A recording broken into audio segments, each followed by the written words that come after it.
Couvoir Scott, c'est une entreprise familiale de 4e génération. Nous sommes basés à Scott-en-Beauce depuis 1931.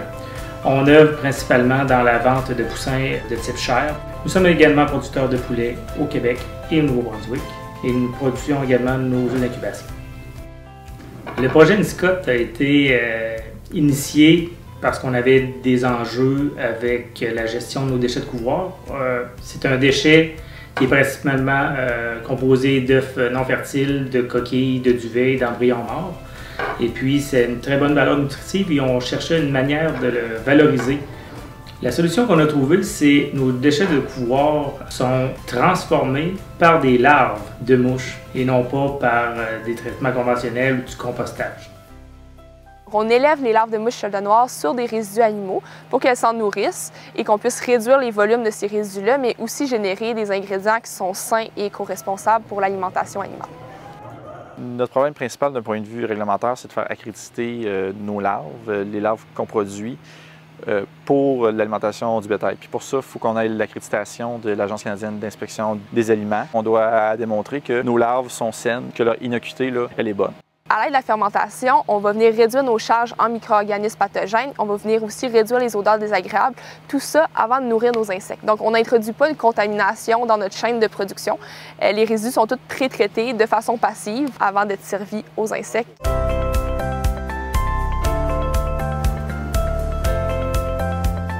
Nous, ce qu'on voulait faire, c'est de réutiliser les nutriments qui étaient disponibles, les protéines, les gras, puis tout ce qui était micronutriments dans les résidus de couvoir, puis pouvoir les rendre accessibles à l'alimentation animale. Donc, boucler le cycle finalement de notre production. Donc, pouvoir les réintroduire ensuite à nos poules, donc pour vraiment avoir une économie circulaire au sein de notre entreprise.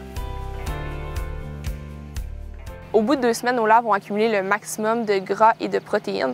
Dans le cas de nos larves, on a environ 55% de protéines et 30% de gras sur base sèche. Donc, on va les extraire du substrat, on va les rincer et on va les sécher pour qu'ils soient prêts à être utilisés là, pour nourrir des animaux. On peut nourrir des animaux d'élevage, que ce soit des porcs, des poulets, des poissons salmonidés, mais aussi des animaux domestiques. Le deuxième produit qu'on génère, c'est des frasses. Donc, les frasses, c'est un terme qu'on utilise pour désigner le fumier des insectes. Les frasses, on va les rediriger vers des marchés de production végétale comme la production de cannabis ou encore la production de végétaux en serre. C'est des fertilisants qui ont des propriétés spéciales, par exemple des propriétés antifongiques et qui peuvent aussi stimuler les défenses immunitaires des plantes. C'est sûr que les larves elles-mêmes, le tourteau de protéines, un peu à l'image des frasses sur les plantes, mais il va y avoir certains composés qui vont faire en sorte que les animaux qui vont avoir coévolué avec ces larves-là, on parle par exemple des poulets qui en nature vont manger des larves ou des insectes, mais naturellement le système digestif de ces animaux-là va être stimulé un petit peu par la présence de chitine ou chitosane ou de particules d'insectes. Il va faire en sorte que cet animal-là va renforcer un petit peu son système immunitaire, ça va stimuler la flore microbienne, puis tout ça fait une meilleure résistance aux maladies potentielles, peut-être un meilleur aussi taux de conversion alimentaire, on va avoir une meilleure croissance et des animaux qui vont être un peu plus vigoureux par rapport aux protéines conventionnelles.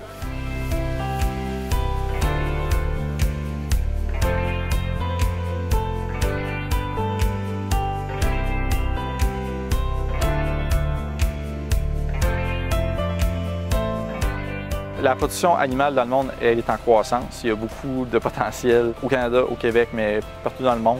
La larve de mouche chaudonnoire a une capacité exceptionnelle à consommer n'importe quel type de matière organique. On est au début d'une nouvelle industrie, puis je suis tellement content de pouvoir assister à ces débuts-là puis en faire partie parce que je sais que dans 10, 15 ans, le marché est voué à exploser vraiment puis on est là. On est les seuls qui travaillent avec les résidus animaux en Amérique du Nord. Donc vraiment de se positionner comme étant des pionniers dans ce type de production-là, moi ça me passionne. Moi ce que j'aurais le goût de dire à tous, c'est de penser à moyen et long terme au point de vue de la durabilité, de la revalorisation et de l'économie circulaire.